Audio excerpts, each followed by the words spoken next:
आज हम बात करेंगे एक ऐसे देश के बारे में जो दुनिया का सबसे ज़्यादा खुश रहने वाला देश है। एक ऐसा देश जो सबसे अच्छी एजुकेशन सिस्टम के लिए भी जाना जाता है। हम बात करेंगे यूरोप का खूबसूरत देश जिसका नाम है फिनलैंड।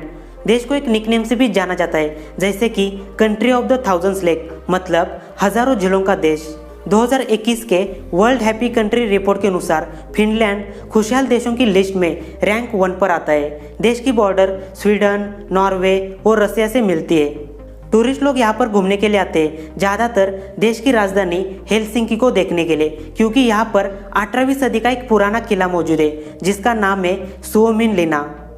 आज की कंडीशन में देश में क्या चल रहा है, आपको एक बात पता होगी, हमारे देश में गाड़ी चलाते समय अगर कोई नियम तोड़ देता है तो उसे फाइन देना पड़ता है और फाइन एक लिमिट में होता है। लेकिन फिनलैंड में ऐसा नहीं होता।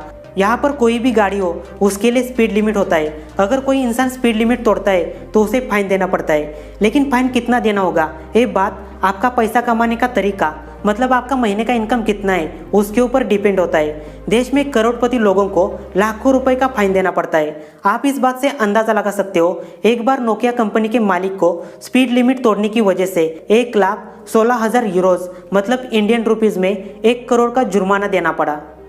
आपने क्रिकेट, फुटबॉल और आइस हॉकी ऐसे फेमस खेलों के बारे में बहुत कुछ सुना होगा, लेकिन इस देश के अंदर मतलब फिनलैंड में कुछ ऐसे खेल भी खेले जाते हैं जिसके ऊपर यकीन नहीं होता। आपने कम से कम फायरबॉल खेल का नाम सुना होगा, लेकिन फिनलैंड में wipe carrying championship, mosquitoes hunting competition, mobile phone throwing, swum football और एयर गिटार, कुछ ऐसे खेल भी खेले जाते हैं।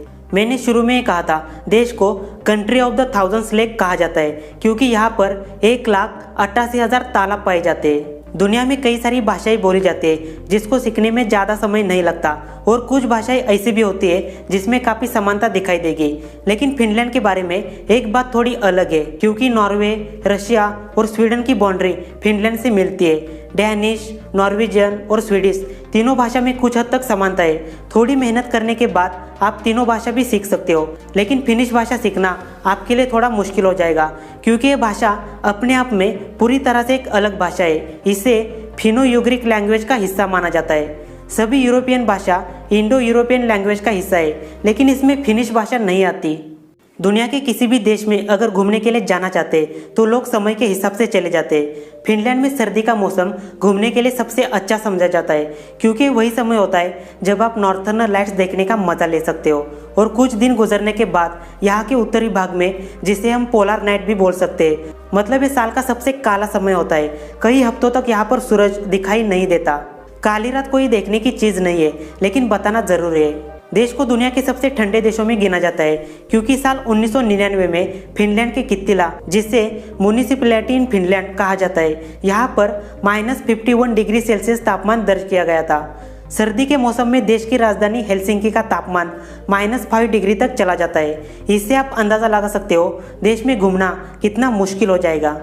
दुनिया में कई तरह के दिन मनाए जाते हैं, लेकिन आपने कभी डे फॉर फेलर सेलिब्रेट किया है, मतलब विफलता का दिन?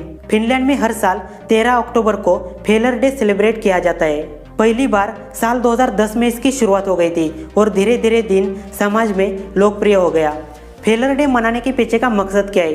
क्योंकि इसी दिन देश के लोग अपनी कहानियां बताते हैं। उन्होंने कितनी सारी मुश्किलों का सामना किया, कितनी मेहनत की, फिर भी हमने हार नहीं मानी।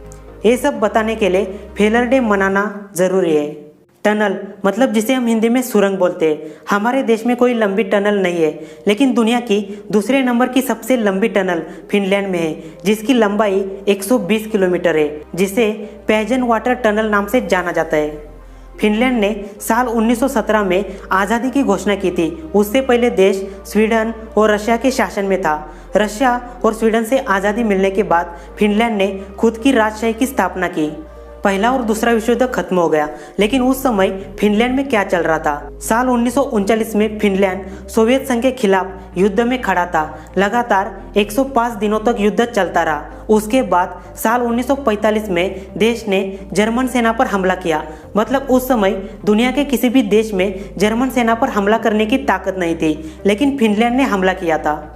आपको इस बात पर यकीन नहीं होगा, दुनिया में ग्लोबल वार्मिंग की वजह से समुद्र में पानी की लेवल बढ़ती जा रही है, लेकिन फिनलैंड की जमीन बढ़ती जा रही है। ऐसा इसलिए क्योंकि हिमयुग के हिमनदों से देश उभर रहा है। दोस्तों ये छोटा सा वीडियो आपको कैसा लगा एक कमेंट करके ज़रूर बताना। अगर वीडियो अच्छा लगा तो लाइक कीजिए और शेयर कीजिए। मिलते हैं अगले वीडियो में एक नए टॉपिक के साथ।